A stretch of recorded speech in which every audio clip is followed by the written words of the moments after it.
Yeah, bear with me because I do like to wander a bit. So if I come and sit down beside one of you sometime throughout the presentation, don't be alarmed at all. Okay.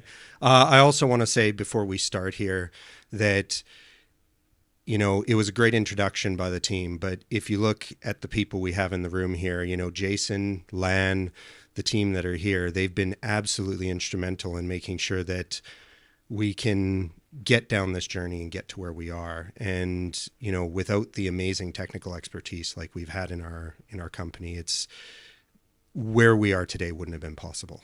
So give a round of applause for them first. So we're here today, and what we're going to talk about is a single source of truth. Can it be achieved? Truly, can it be achieved? How many people in the room actually have a company that has one system that does their pit to port, their entire value chain, all the way across all of their operations? Raise your hands. Hooli, all right. I'm glad you raised your hand, because if you didn't, that'd be really awkward. So talking about MinRes first, this is our operating environment. We have 7 owner-operated mine sites, 12 plus crushing sites. We've got 2 iron ore hubs with a third one coming on. So our 2 iron ore hubs at the moment are about 19.2 million tons per annum. Our third one will be about 35, add another 35 million tons per annum through Onslow. And we also have 2 spodumene lithium sites. Every time we turn around, they keep buying another one. So I'm sure this will be out of date by the time we finish the presentation. But that's about 442,000 dry metric tons of production in 2022. We also have an energy pillar, and then we have a mining services pillar. So we have iron ore, lithium, mining services, and energy in the company. Talking a bit about project delivery. So we have 2 arms of the project delivery. One, it focuses mostly on the infrastructure side of things, and one focuses on the applications and the services. And between them, we have about 50 total permanent and contract staff coming through. We run about 50 concurrent projects. So we tend not to go on the dollars involved. And the reason we don't talk about dollars is because we're pushed to be as cost effective as possible. So we're not about how much money it costs. We're about getting the job done. And again, with MinRes, if you haven't figured out already, the massive growth that they've been on, it's about a lean and flexible approach. So it's about getting the governance right, and it's making sure that when we go forward, we can deliver the value as quickly as possible, because the organization is moving extremely quickly. So where did we start? Lan. Whoa, did I? There we go. There we go. Lan, I scared him for a moment. Lan, when we go through, talk to me about the many sources of truth we used to have. So this is before my time, because by the time I came, it was all sorted out. But when we first started out, you know, we had sites that had master spreadsheets, you know, at least 5 different copies emailed across the business, 20 megabytes a pop, sent out to managers, supervisors alike, and no one really knew what was the correct numbers. Yeah. Yep. Definitely. And I think that this is one of the things, a lot of people can relate to this. When you go from mine site to mine site to mine site, everything was happening differently. So some sites had an application that was based on Excel. Some had an Access application. Some had failed commercial off-the-shelf application where they needed a solution urgently. So it was really a mix. Every part of the business did it differently. And what we had to do is we had to sit down and say, there's poor collaboration here. We also have the unique scenario of having multiple commodities. So we had to bring the business along to say, you've got multiple commodities, you've got poor collaboration in the business, you have 5 or 6 ways of doing it, and there's a better way of doing this. On top of that, when we started this, we were just told as well that we are going to double the company in the next 2 to 3 years. And it's a bit of a trend now because we've just been told again we're going to double the company in the next 2 to 3 years again. And I'm sure there's some other people in the room here who have been in an environment like that. That is a bit of a daunting environment when you turn around and say, we're going to take the mess that you have today and we're going to double it, but you don't get any extra resources to deal with it. So we had to find out a way going forward. So that's kind of our problem statement. And our journey took us over 2 years. So we started in 2021 and we finished in early 2023. But every time we think we're finished, they add another site, they add another site, they add another site, they add another site. And that's one of the joys of working for MinRes. There's never a dull day. So we started out and we said, we're going to target one site. And the reason we targeted that one site is because if you go and you say, I want to do the whole company all at once, not only do you get everyone lining up to put knives in your back right at the start, but at the same time, you also have the problem of trying to change the entire organization overnight. And MinRes doesn't work that way. They need short, sharp implementations and projects because to see the value coming out consistently over time. So what we did was we broke it up. We said, we're going to go Cooley first. Then we're going to go out to Carina, which is a satellite part of Cooley. Then we're going to go out to Wonmunna, and then Mount Marion, and then Wodgina, and then do some of our lithium carbonate stuff. And then after that, when we get to a point, we will be able to pass it over to the business as usual operations and go from there. But each site, we're able to deal with that change management site by site by site and use the learnings from the previous site to inform us in the future. So we broke it up. We made it smaller. We chunked it up.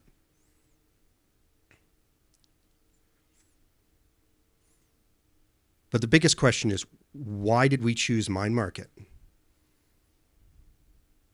Because there's lots of packages out there. You can build it on your own. You have to go through build versus buy. Why would we choose MineMarket? Well, first off, if I haven't already called out, we have some amazing expertise in the room of people who had used it in the past, knew how to use it. There was a lower barrier to entry as we went in. We had really, really capable internal staff. And when we did it, we were also able to set up with Datamine the ability to say, when we use that experience, we went and we got certification at the end for support. And we were able to use our internal staff to deliver a lot of these projects, which allowed us to be a bit more nimble when someone comes and says, you have 3 weeks to set up a mine site, get going. Right? And that's actually happened, by the way. Our Wonmunna mine at Huli, was it 3 weeks start to end?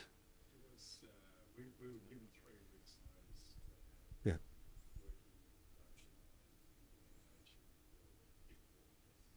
Yeah. Yeah. So 3 weeks, right? We wouldn't have been able to do that if we didn't have the internal expertise. So that's one reason why you choose MineMarket. The other one was we wanted a phased approach. Right? And MineMarket allowed us to do that phased approach. You could roll out site by site by site by site, but have a centralized concept. And then from a commercial standpoint, and you take a look at it, the commercials for us, we started out and we said, we're going to go with a subscription. And then we moved to a more perpetual model that was more of an all-you-can-eat. And one of the great things was that Datamine really worked with us as we went through here to make it work for MinRes, because MinRes doesn't just throw cash around, right? So we had to set challenges, and the Datamine team really worked with us to help make sure that we could make this a sustainable solution over time. But I also want to pass it across to Lan, because there's also a support aspect to this. And one of the things we found is support from Datamine has been really great. And without that, we wouldn't have been able to be successful as we went through. So, Lan, maybe you can give some insights into the support. Okay. So I want to give a shout out to Paula and Simon for being great support team for Datamine. But when I came into the organization, as a fledgling, we're always asking questions and trying to get some learnings from our internal teams. And then when you think they couldn't answer or Jason was out of office, I would reach out to Datamine and, they're very prompt, on the ball, they're always there for you, and actually give you responses that matter. We built, I basically leveraged off the close relationship that MinRes had with the Datamine team. And I too, would build onto that. And, but they've also would try to, internally teach me as well, like, to be more self-sufficient. So like, for example, when we did our upgrade, Simon was just like going, there it is, you can do it yourself. And he just sat there and watched us. I'm sure that was an expensive business trip, but which was all expensed. Yeah, it was there for the pizza. Yeah. All right. How much did we pay him again? Pizza? Oh, good. Commercial secret. One of the other things there as we go through is, if you haven't noticed, there's a bit of banter back and forth between the teams. We don't take ourselves too seriously within the technology group. We are serious about the job we do, but we like to make it fun. We like to have a good time. And if you notice, the good relationship with the supplier really helps as well. But one of the big things that allowed us at MinRes to really make MineMarket stick was the fact that it was configurable, not customized. So you don't need to write code to go to your next mine. You don't need to call in the consultants to go to your next mine. And I'm pretty sure this is trademarked, but Hooli would sit there before and he would say, it's right-click new mine. Right-click new stockpile, right?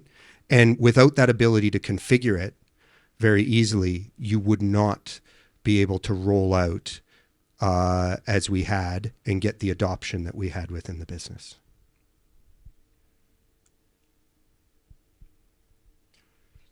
So here's the boring part where I come in and I say, well, what did this actually do for us, right? All the technical mining people, all the hoolies and everyone say, Cole, go away. Stop talking about this. Just leave MineMarket with me. But I'm the killjoy that comes in and does this stuff. So when we take a look at where were we before, we targeted at the start, we wanted increased visibility of our value chain. We wanted to increase quality of our inventory and movement data. And we wanted a single source of truth. And lastly, we wanted to improve our approval time frames within the business. So where did we start out? Well, if you look at the visibility, having knowledge of the production in progress, we were only able to accurately measure, most of the time we weren't, but maybe about probably 10% of the time we're able to accurately measure it. And it was only available to those in email. So unless you received the email, you had no idea what was going on. And that meant a lot of our senior management didn't get any visibility into what was happening on the sites that they were running unless they got that email. Once we put in MineMarket, we had many users that were actually able to directly access the data. We now have integrated production planning reports that go through Power BI out to the executive, and they're looking at these constantly to see how their operations are running. And then we also got increased momentum for change because of the fact that, you had a wider audience. People could now see the data. It was now visible to them. It was transparent to them. If we look at the quality, before we had no guardrails or very few guardrails in the business. It was days to get data. Once we put in MineMarket, the consistency, the quality improved right away because it couldn't actually put the data in or upload it unless it actually aligned. We now had audible, traceable records, and we had very low latency. So for example, 15 to 30 minutes, and that data is in our data platform in Power BI and out to the business. When you talk about a single source of truth, MineMarket, as we're here today, it is our sole source of truth. And Power BI helps to maintain that going forward. But one of the things for the business and the management was before they had 5 days for approval, but they had really low confidence in the data they were actually approving. Because what would happen is someone would say, oh, we didn't make our targets today, so I'm just going to change it in this Excel spreadsheet, make it look just a little bit better, right? And all of a sudden, you would have a ripple effect across the business. So when they'd see these, they'd say, yeah, that's great. Took you 5 days to put it together, but I really don't trust it. I'll have to find out from somewhere else. And we went down to about 3 days maximum approval time. And now everyone trusts the data that they see coming out of the business, to the point where now they're starting to interrogate it to say there's discrepancies between this point and this point, and what are the remediations we now need to take to try to fix that. They're not questioning the data anymore. They're questioning how can we improve our operations. All right. So now's the technical part. We're all back out, and your guide will be Lan. Hello. So, thank you, Cole. So I guess my speech is not as formal as him, so I will try to get through much of this as I possibly can. So, as we mentioned before, Cooley was our first site off the rank. We kicked it off, well, not me personally, it was Jason, back in November 19. And we actually had kickstart and completed in March 20. So like we previously mentioned, it was they had a mess system, not what you're thinking, but it's actually multiple Excel spreadsheets running the company. And that's obviously prone to its usual issues, manual data entry errors, obviously no audit trail. There's only so much you can deal with the change log, complex linked sheets. So we've had instances where, you had someone's formula linked to a network drive, which then linked to a USB stick. And then someone's laptop who decided to go on R&R. It was lovely. And also we had quite a complex inventory management strategy, which in my simple mind was just basically stockpile campaigns, buy dates down the supply chain. So what did the guys do? So sat everyone together, simplified their processes flow, like you see here. The change management was quite tough. Obviously you had your initial inertia, within the business. People were very comfortable with their Excel spreadsheets, even though they were slightly wrong. But we convinced them otherwise. So to help them, simplify their data entry, for example, we batched them by transactions, so your trips by your truck factor. But as the users got more comfortable and, us in the support team helped them, go through the journey of getting this transaction in, they realized the benefits of the data they're actually seeing from MineMarket and our data platform. And then they go, all right, let's rip the Band-Aid off. Let's go for actual transactions. So, when, actual weight, standard analysis, for more granular analysis. Some of the benefits also we rolled out with Cooley. We integrated the contributors, and that's, quite simple. Right click, new contributor, add in your fields in, wait for the downstream for a couple of months. No, just joking. But that actually gives us visibility all the way down the supply chain. So for example, down at ship, we'll be able to see, what the actual, that's a product, whatever the product may be, Fe or lithium, what actual pit it came from, without actually dumping the data out, and doing, fancy Excel magic to get the correct numbers. All right. So obviously doing that as well, it improved our data transparency across our supply and product control teams. They've got a single source of truth. They didn't have to come back, call site to say, where are my numbers? 5 days later, etc., etc. All right. So once it was deployed, training was provided. The project team handed over to the app support team, me, to look after MineMarket and support the business. So I wanted to stick on this slide and talk a bit about it because you'll have the same sort of themes for our other sites.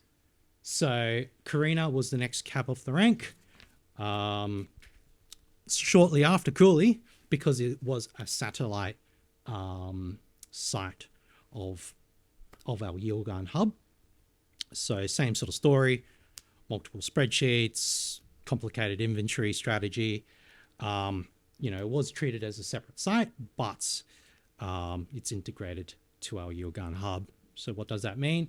We actually had to sort of align the products together so we can have interchangeable material between the two sites.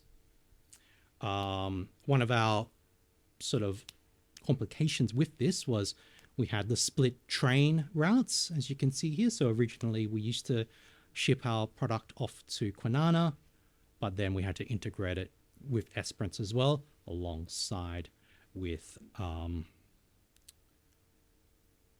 Cooley, right?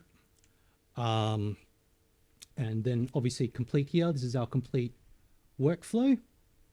So this is actually quite a high transaction volume transaction because the gaps between Carina and Cooley is quite large. So we have to track their haulage materials. So it's highlighted there, and you can sort of appreciate they're sort of, the same sort of business areas, but they all merge to the same train load item in Esperance.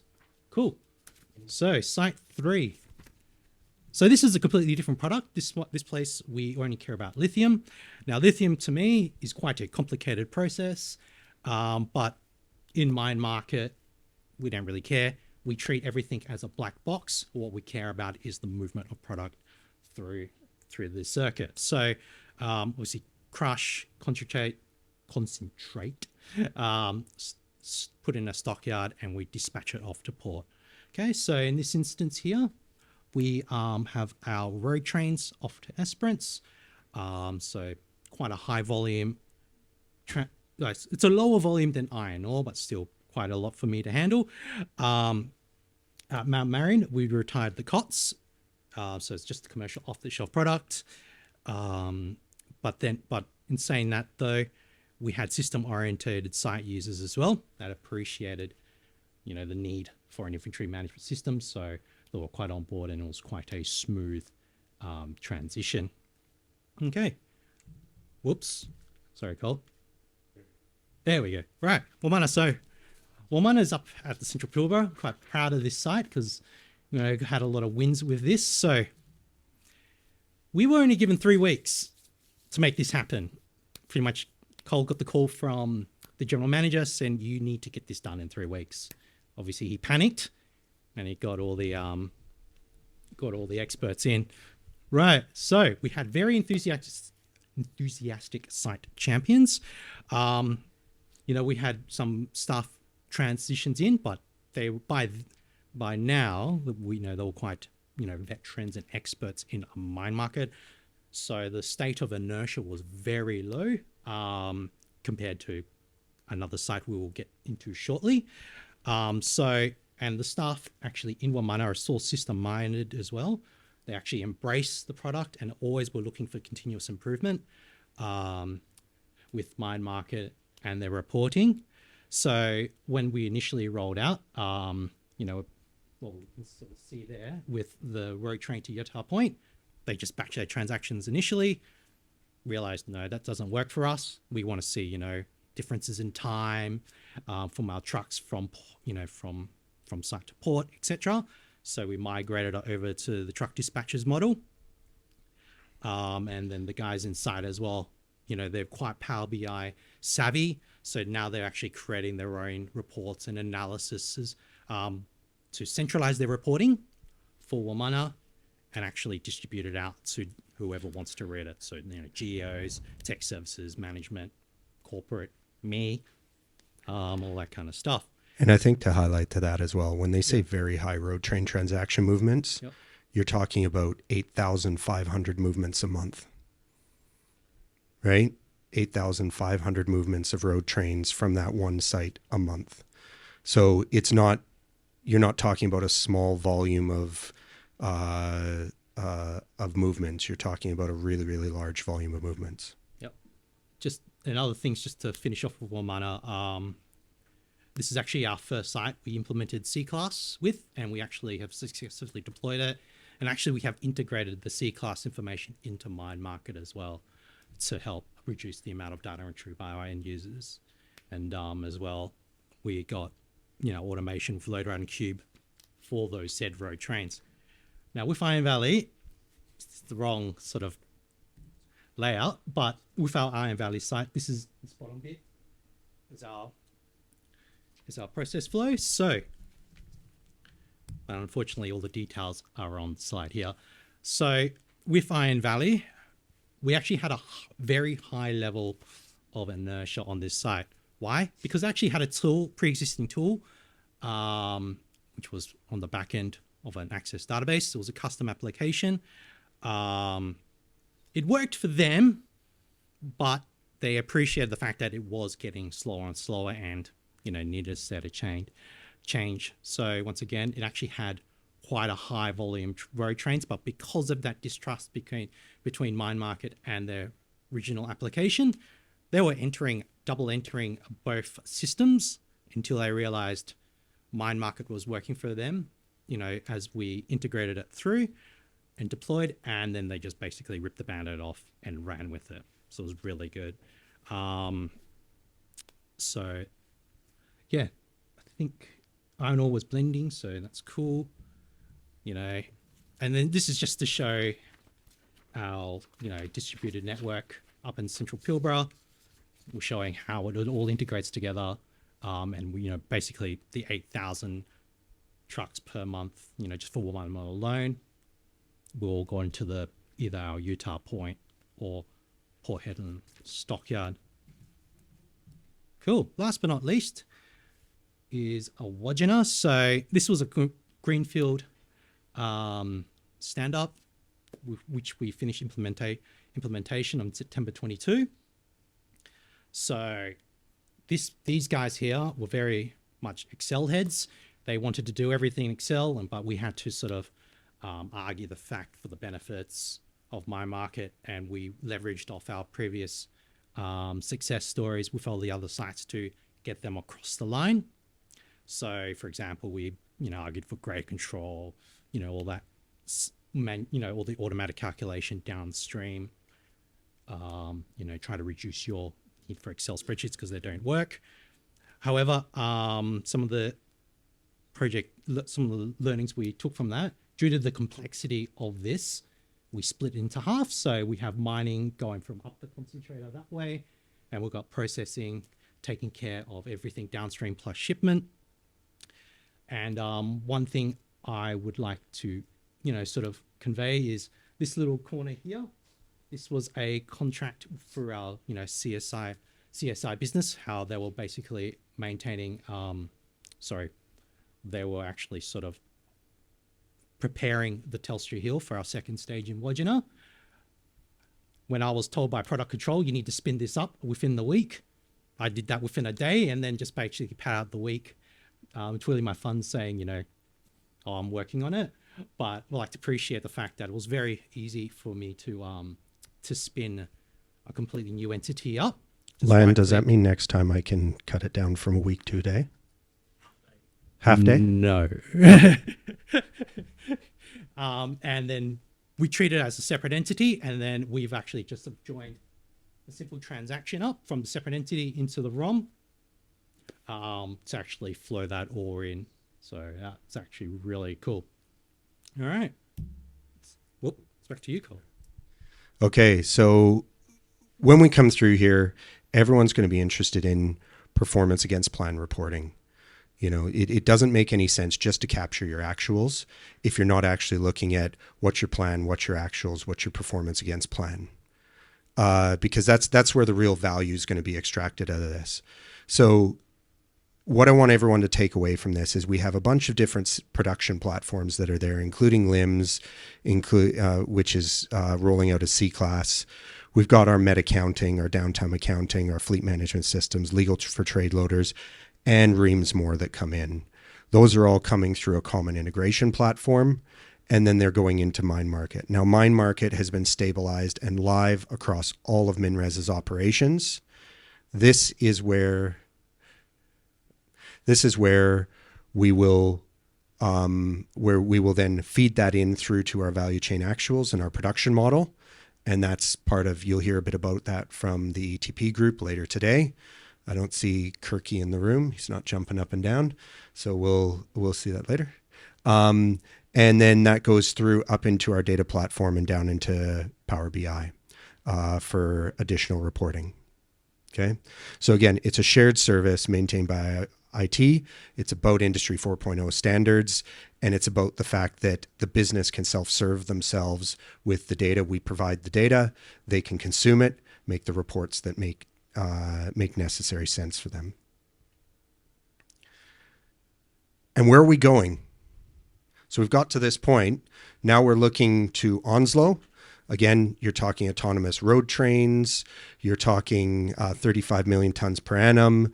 You're talking unique pit-to-port infrastructure solutions that haven't really been done before. So that's going to play into this, the future of this, and we're actually planning this at the moment.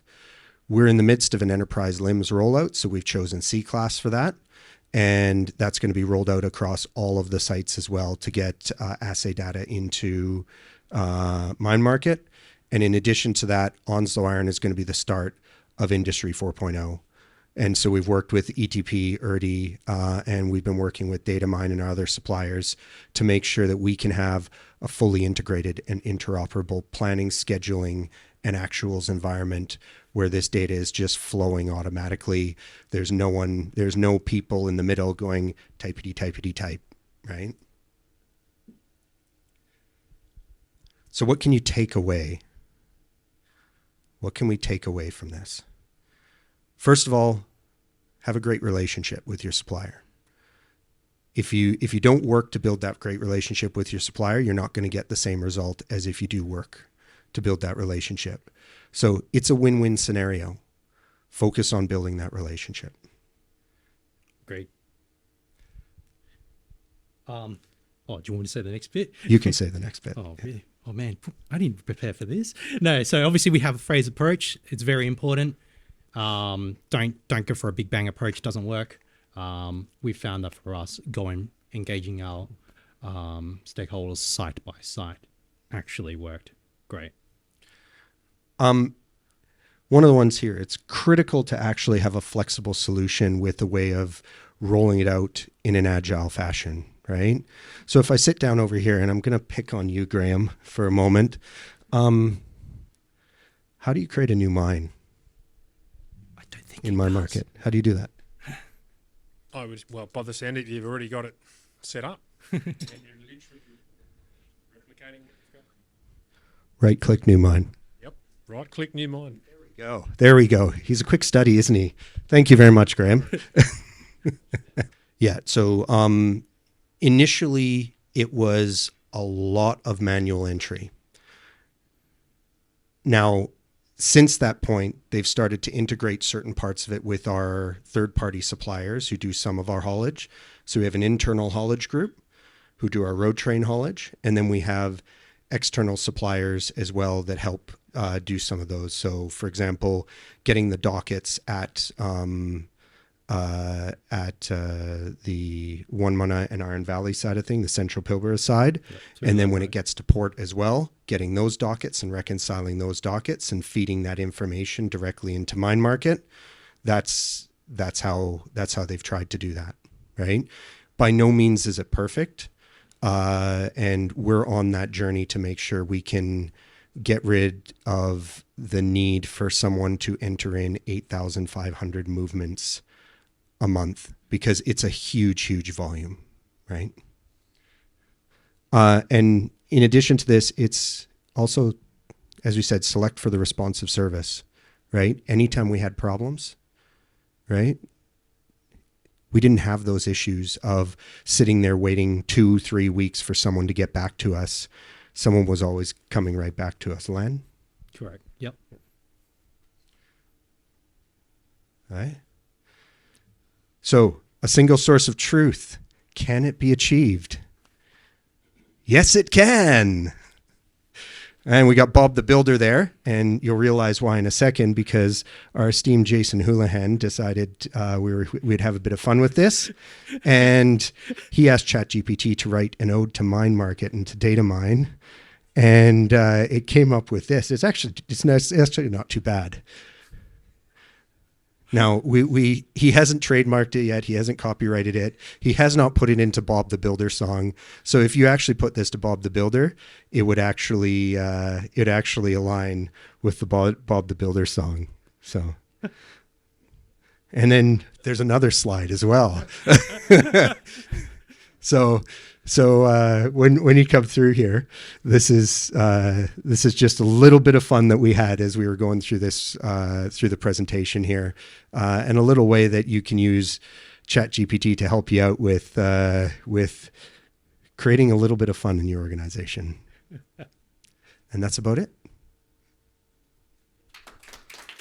Cool.